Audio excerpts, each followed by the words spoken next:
Well, I had an old friend call me this week to catch up on things. And of course, we talked about the pandemic and we talked about no sports happening right now. And that's, for a lot of us, that's a big deal because there's no live sports on television right now. And then we also talked about the protests and the marches that have happened over the last 2 weeks. And as we were winding down that part of our conversation, he said to me, now that everybody has been to a protest, I think it's time for us to stop talking about race so much. He went on to say he thought a lot of good had come out of the protest, but now, his opinion, it was just time that we move ahead. I understood what he was saying, but I politely told him that I disagreed.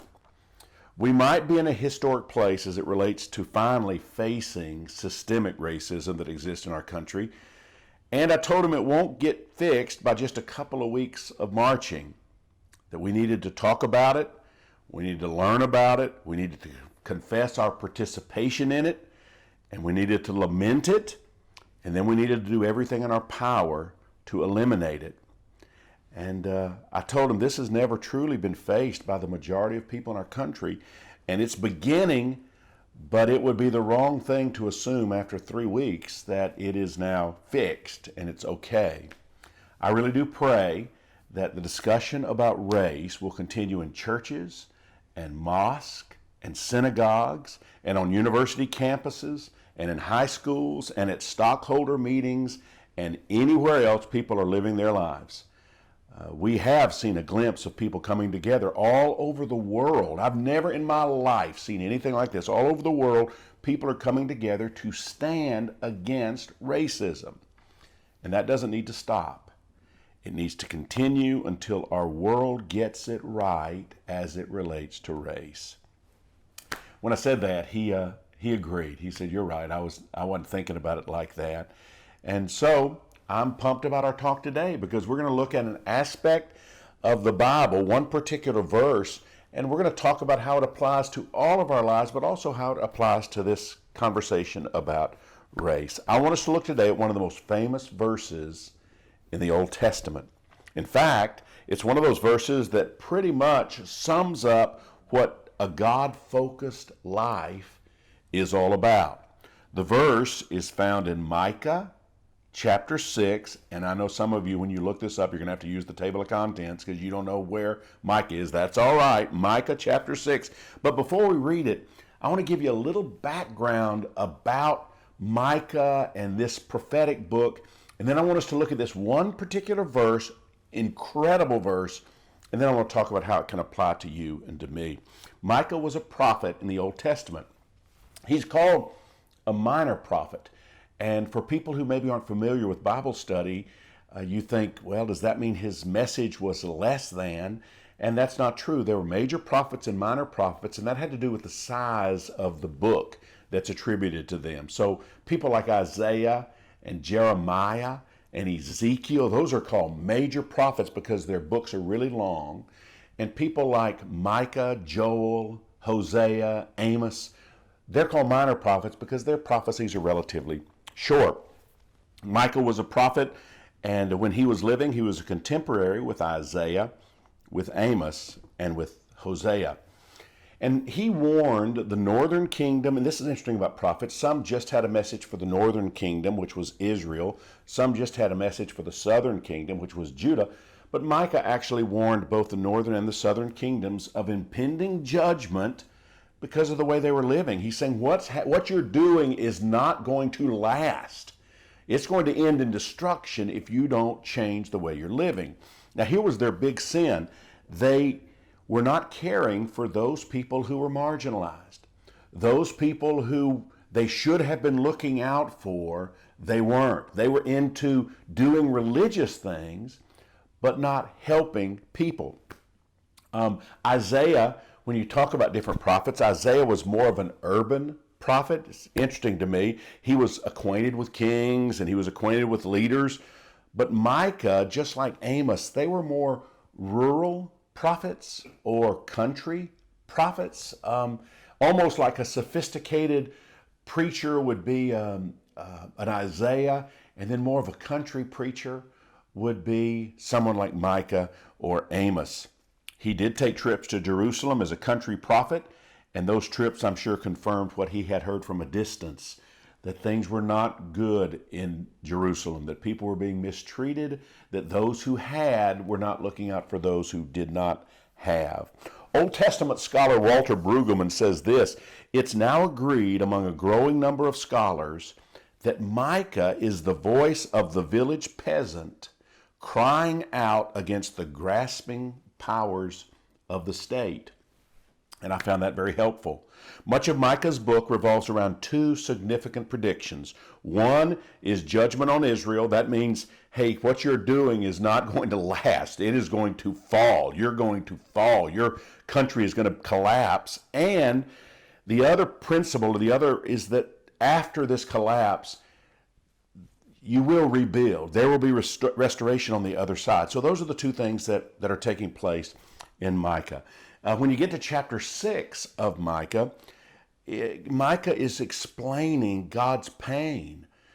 He's doing this in God's voice, saying, why have you gone on your own way? Why have you left what you knew was right to do these things that are hindering people and hurting people?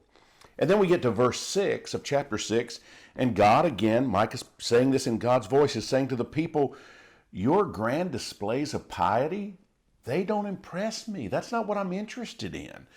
God is saying, I don't need these huge sacrifices you want to make. That's not the core of what is important. And then here it is in verse 8, my favorite verse in the whole Old Testament, Micah chapter 6, verse 8. Here's what he says. He has shown you, O mortal, what is good. And what does the Lord require of you? To act justly, love mercy, and to walk humbly with your God. Let me say it again, because this is one of those verses. If you wanted to say, Ray, what are some verses that maybe would help me to memorize them? This is one of those verses that you want to have. You know, in the New Testament, we say, love God, love other people. That's like so important. Love God, love other people. This is one of those level verses. What does the Lord require of you? Act justly, love mercy, and walk humbly with God. That's it. That's it. No big sacrifices, no jumping through hoops, no moral code that you have to keep. This is it.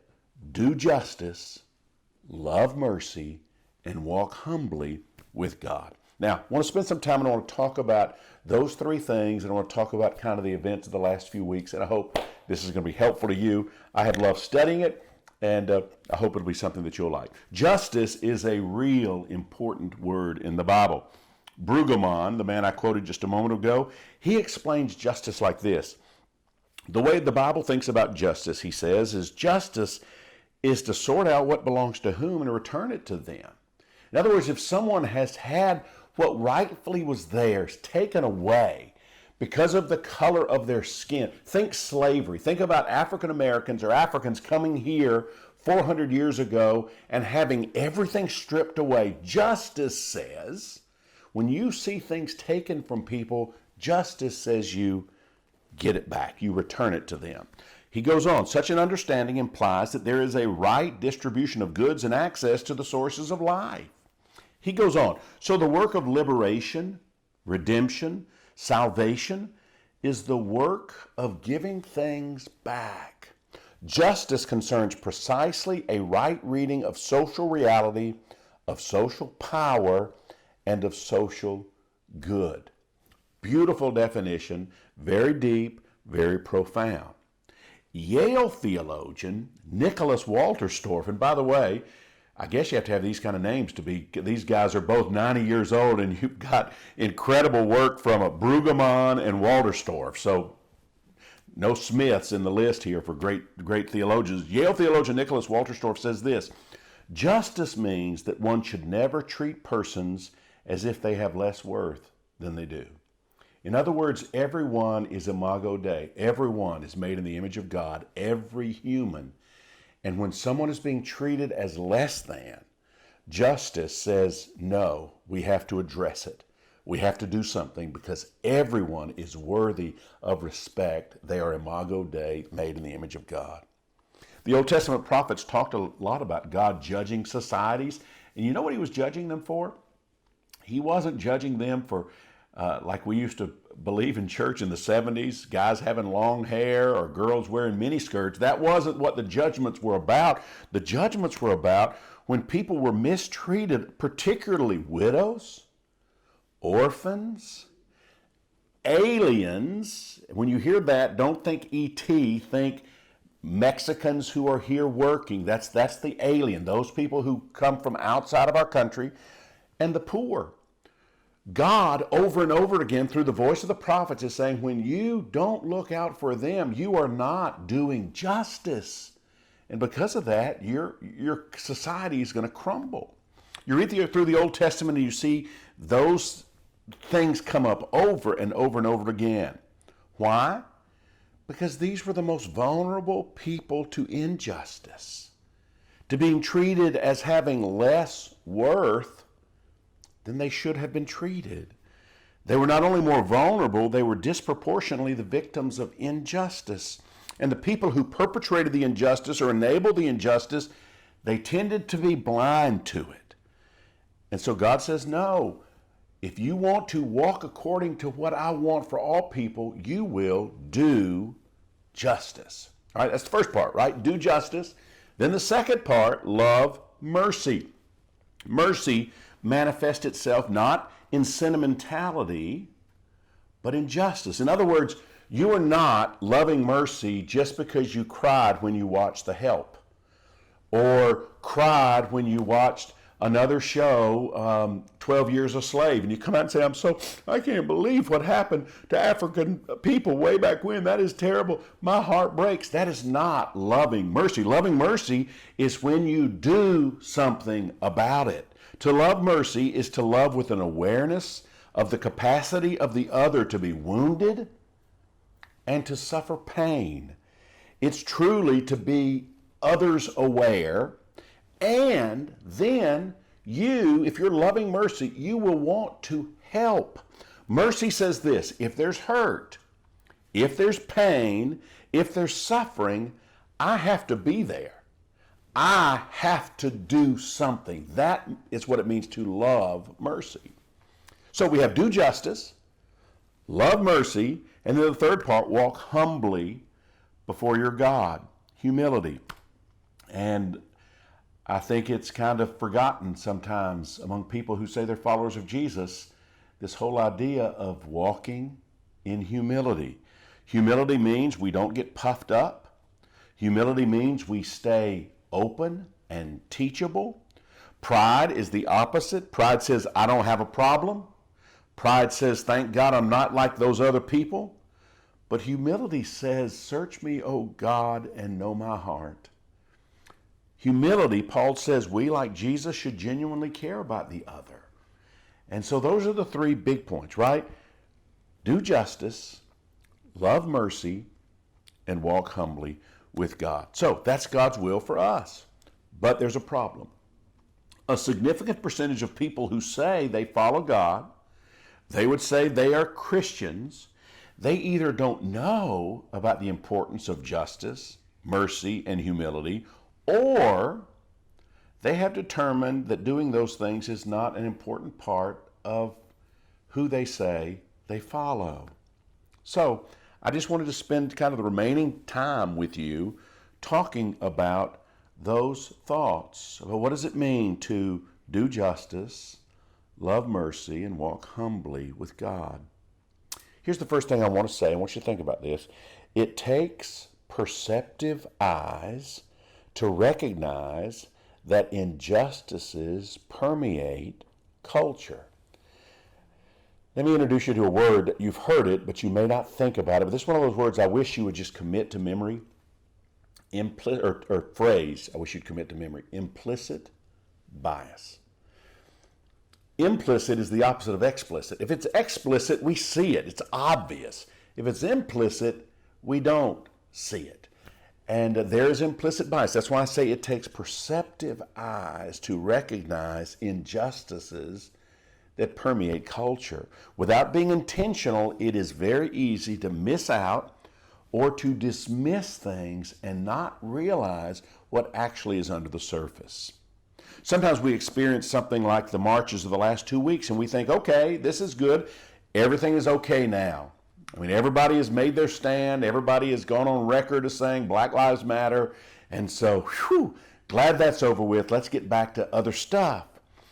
Brian Stevens, who wrote the book Just Mercy, and by the way, it is a major motion picture, and the month of June, you can stream it on almost any platform free, and you need to.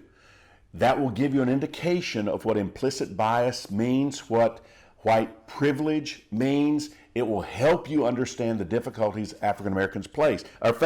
But Brian Stevens, who wrote Just Mercy, says that dealing with racism is like dealing with weeds. What happens if you just pull up a weed but you don't get the root? Now, I do not know this by personal experience, but I have been told if you are gardening and you don't get the root, the weeds come back. And so that's why when we see this and we have perceptive eyes to see it, it means understanding we have to get to the root or it will just continue. That's why this isn't something that we get over in a few weeks. That's why we have to get at its root. There was a wonderful op-ed piece in the Washington Post 2 weeks ago by Condoleezza Rice. And she said that racism, and these are her words, her metaphor, racism is the birth defect of our country. Not a bad phrase. It is the birth defect of our country. When America was born, Europeans and Africans came to this continent, but only one of those groups came in chains. Think about this, from the early 1600s to 1865, 246 years of absolute slavery. 246 years, it was the law of the land. You could own Africans, and people did. Then from 1865 until 1964, that was 99 years of what's called Jim Crow. That means there were repressive laws and there were customs that were used to restrict black rights. They had something called separate but equal. Well, there was no equal at all. Many places, black people could not vote. They would impose basically a test at the polling place, and if they didn't, it's almost one of those things. Well, an old joke we used to tell is the person having to spell Czechoslovakia after everybody else had to spell boy, girl, cat, dog, and then the poor person got picked on to spell Czechoslovakia. How do you do that? That was the same thing that we were doing. The South, that's what the Southern people were doing at the polling places to black people, making them pass a test that was unpassable to be able to vote. And then 1933 to 1968, something called redlining was taking place. Look it up. Look it up, because some of you, I don't think you know what was taking place. Loans not available to black people because they would draw a red line and say, this area where people are living, this is undesirable, and therefore loans cannot be made for the purchase of these places. Now, people my age, there's often generations have passed down. When someone dies, the house is passed down and people can sell the house, or they can live in the house and they die and they pass it down. They can either take the money or they can live in the house. Generations of passing down wealth. What do you do when you have to be a renter your whole life in the 30s, 40s, 50s, 60s? All of those black people, they were renters because often there were no loans available because they lived in what was called undesirable places, redlining. They were prevented of owning because of being black. 1968 to today, mass incarcerations, longer penalties for the same crimes. I saw today a 21-year-old African-American guy and a 19-year-old white guy. They both committed armed robbery. Okay, that's bad. I hate that. Not good. Both of them had a misdemeanor in their priors. That's all they had. They each had a misdemeanor. They both appeared before the same judge. The judge gave them both equal points. I think it was 136 points. And I don't understand what the points are, but they both had equal points. The African American got 26 years in prison. The white guy with the same points, The same crime got 2 years in jail, and they were before the same judge. That's what happens. And to deny that is to not pay attention to reality. It is not looking at what really is taking place. It is getting all your news from people who are biased in you not understanding what is true. That's what it means. They're more likely to be put to death than white persons doing the same crime. It's just fact. You can't. That's just fact. You cannot disprove fact. There's racial profiling. There's police brutality. Those things are measurable and they are real. That's what's been taking place. That's why it's called the birth defect of our country, and that's why it takes us being willing to work. I mean, it's not. I'm not saying that you are racist, but we need to work on being anti-racist. We need to work on more than just, I don't feel bad thoughts toward people who are a different color than me. No, we need to be willing to say, I am willing to go to work to help remove the root of the problem so we can finally be a fair society. Again, this issue isn't 2 weeks of protest. This issue of a violent system, this is 400 years of a violent system that was never, ever meant to protect black Americans. And it was never intended to treat them fairly, never. Progress has been made. I don't want you to ever think that I think that nothing has been done that's good. No, but it's not over by a long shot. Sadly, there are things in our subconscious minds that we need to address and we need to repair. For those people who have light-colored skin like me, we need to think about things that are in our minds that we maybe didn't put there. Maybe it's our parents, maybe it's our grandparents. We don't even know how it got there, but it's there. There are some white people who genuinely feel superior to darker skinned people. And you need to look at that. You need to think, is that in me? Do I think myself smarter or better because of my skin color? And if you think that, then you need to do everything you can to get that out of your mind, deal with it, repent from it, and throw it away because it's not true. Some have a subconscious fear of darker skinned people. They honestly are afraid. They see African Americans as bigger, more intimidating, and scarier. I talked to a friend this week, and he grew up kind of way outside of Atlanta, but they watched Atlanta news. And so Atlanta is, I don't know the percentage, but it's majority African American. So they would watch the news, the Atlanta news on television at night, and they would see black people as criminals. And he said his mom, who he said was a racist, would say, you have to be careful around black people, they'll kill you. Well, how did that get in her mind? She was watching the news. She didn't have any real understanding. She didn't understand that the reason the crimes were all committed by blacks is because that's mainly who was living in Atlanta at the time, and that was passed on to him. And he said, honestly, it's still something he has to deal with.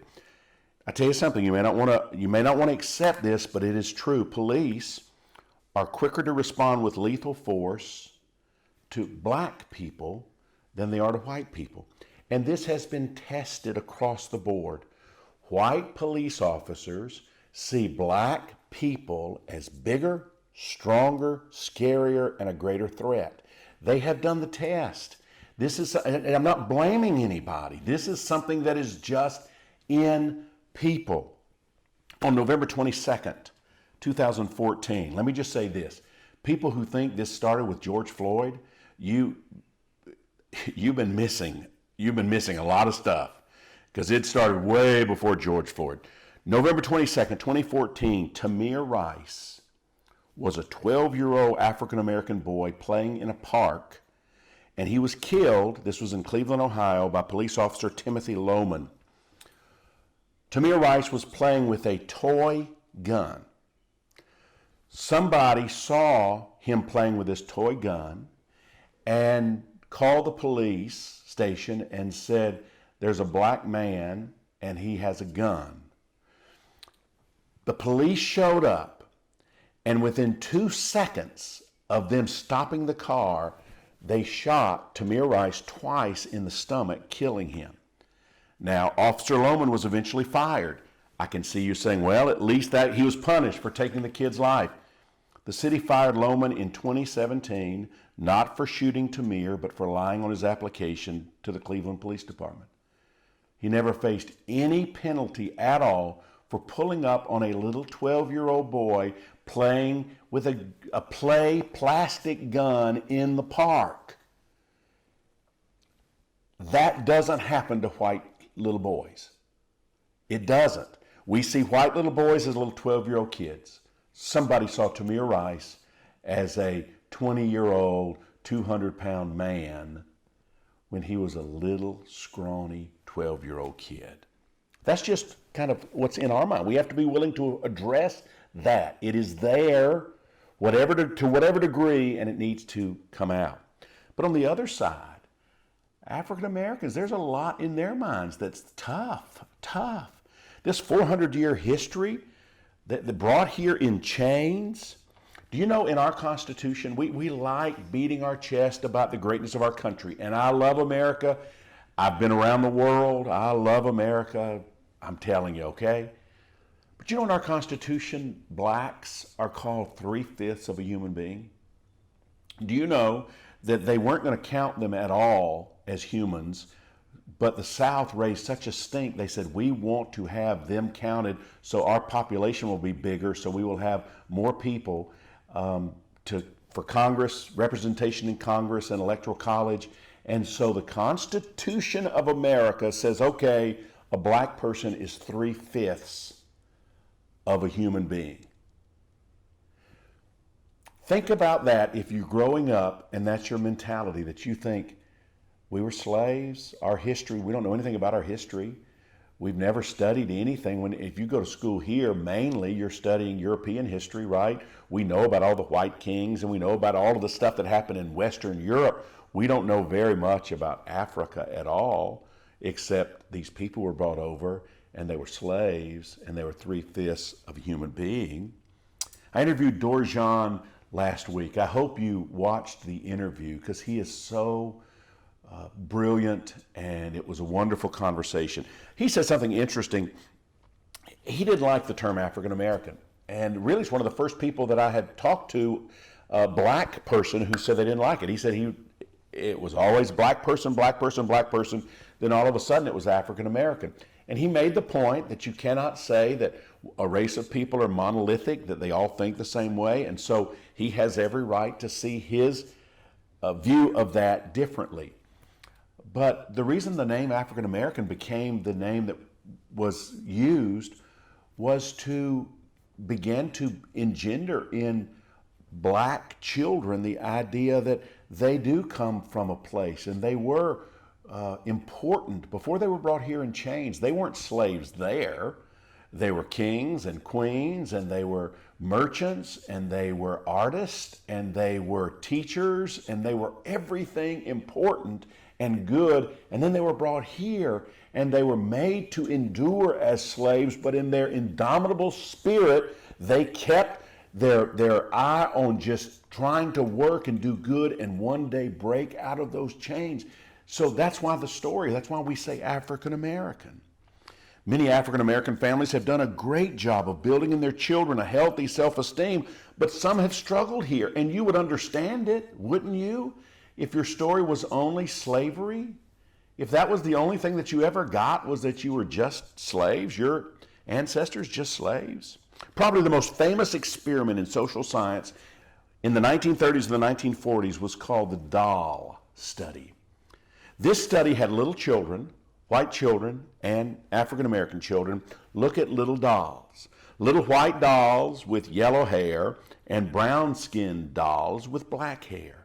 And then the children were asked, which doll do you think is ugly? And the white children and the African American children would point to the brown-skinned doll. Then they would ask them, which child would you rather play with?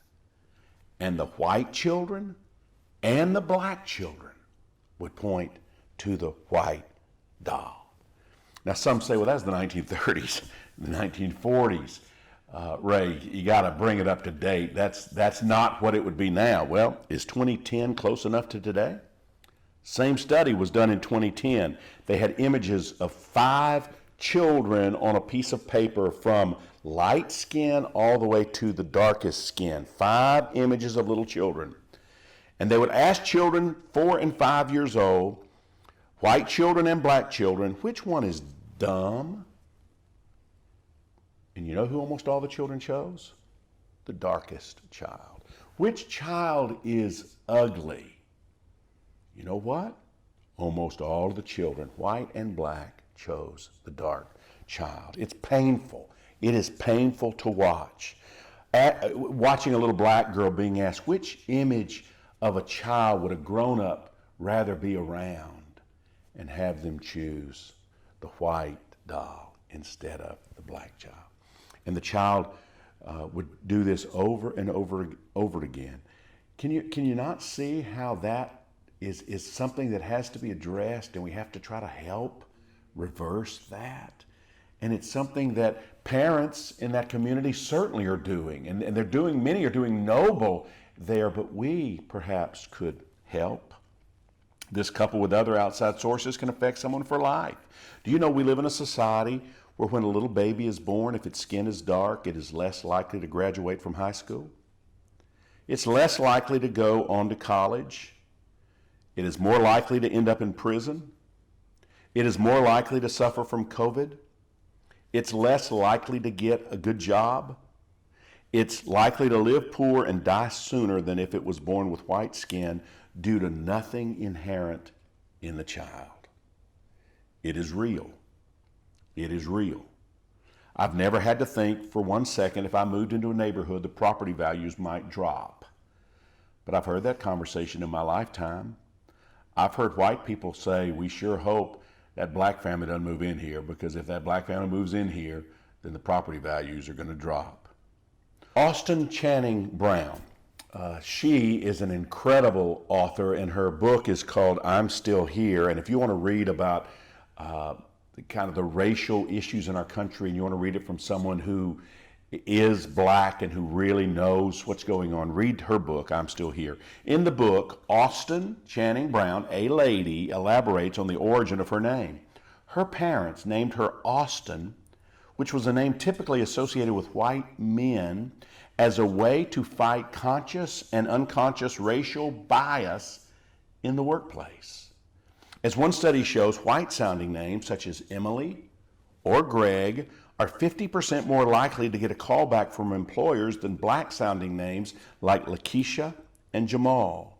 As Brown explains, many employers are shocked to find that she is not a white man, but a black woman when she showed up for her callback to be interviewed, because they were assuming they were getting a white man and instead a black woman appeared. So because of implicit bias or racism, which has been going on for a long time, it will take our focus on this over a long period of time to see it reversed.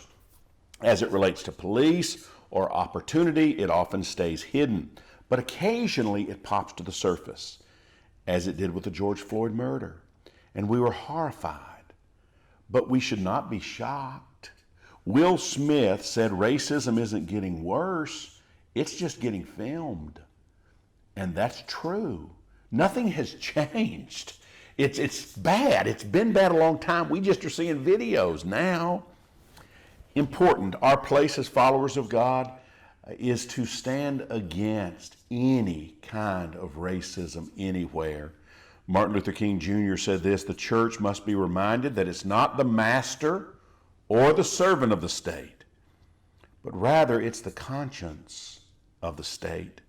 It must be the guide and the critic of the state and never its tool. If the church does not recapture its prophetic zeal, it will become an irrelevant social club without moral or spiritual authority. And I would say, he said those words in the 60s, I would say that has been basically true. The church has lost any of its moral authority because we have wanted to talk about selling Playboy magazines at the 7-Eleven and how we need to stand against that. and we have not said we need to stand against racism, and what has happened to our black brothers and sisters is wrong. So, I know I'm going long, and so I'm thinking I need to cut this. Let me just say one other thing. My support is 100% for taking down every Confederate general statue that is up. And let me tell you why. These were put up as a way to rub African American faces in the fact that we maybe didn't win the war, but you will never, ever be equal. That's why they were put up. They weren't put up immediately after the war. The vast majority of the statues were put up 1890s to 1950s, and actually the biggest part happened between 1900 and 1920. And you look and you see what was happening in the South and what would cause white people to say, we need to put a statue up of Robert E. Lee, or we need to put a statue up of Stonewall Jackson, or we need to put a statue up of Andrew Johnson. What would cause people to do that? Jefferson Davis. All of those monuments were there to teach people that the whites still had their values in the South. That was still going to be supreme. That's why they were put there. Read what it says. Same thing with the rebel flags. I'm so glad NASCAR has said, no, we're not going to have those anymore. And some people say, well, I'm through with NASCAR. You know what? Good riddance. Why are you so attached to the rebel flag? Why? Do you not understand? This was in the South, where I am from. We went to war against the United States of America, and we went to war so we could own people. And we lost. And we should have lost, and we should not glory in that anymore. Make a museum, let people go to the museum, let them see what the history was like, let them learn about it, but let them learn about it not from a painted happy face. Boy, the slave owners were sure kind to the slaves. It was probably better for the slaves than if they had been in Africa. All of that stuff is whitewashing, and it's not so. So I'm 100% for taking the statues down, and I'm glad and also renaming the military bases. It's interesting to me that almost all the generals are for renaming the military bases that were named for Southern generals in the Civil War. Almost all the generals are saying, yes, that makes sense. We have African American soldiers that are going to those bases. They don't need to have those names. And it's only a few people in the White House that are saying differently. Change it all. Let's not glory in something that was not worthy of who we want to be as Americans. Well, I've talked long enough. I hope you get the idea. Do justice, love mercy, walk humbly with God. Do justice. That's what we're supposed to do. Love mercy and walk humbly with God. Be teachable. So, can't wait. Next week's going to be Father's Day. Going to have a different kind of a service next week. You're going to love it. We're going to be talking to a lot of our dads. It's going to be well worth watching it. But this week, do justice. Love mercy. It's not over until the root is removed. Do justice, love mercy, and walk in humility. Walk in humility. I sure love y'all, and I thank you for watching, and I thank you for being a part of the Village Church. We love you very much. Let me pray one more time. God, thank you for every person who stayed with me to the end. I pray that you will help us. I repent for every time I have not put racial reconciliation at the forefront of what I should be talking about as a pastor. I've always wanted a church that was diverse and a church that included everybody, but I have not done the things necessary to fight as a leader for my black brothers and sisters, and I realize that. May we all realize we have to do everything in our power to reverse this birth defect that is natural in our nation from the beginning, this racism, and we're going to do it. And we're going to do it in humility and love, but we're going to do it. We're going to do it because we say we love you, and this is what you expect of us. Do justice, love mercy, and walk humbly. That's our desire, and we pray this in Christ's name. Amen. Have a good week, everybody. Can't wait to see you next week.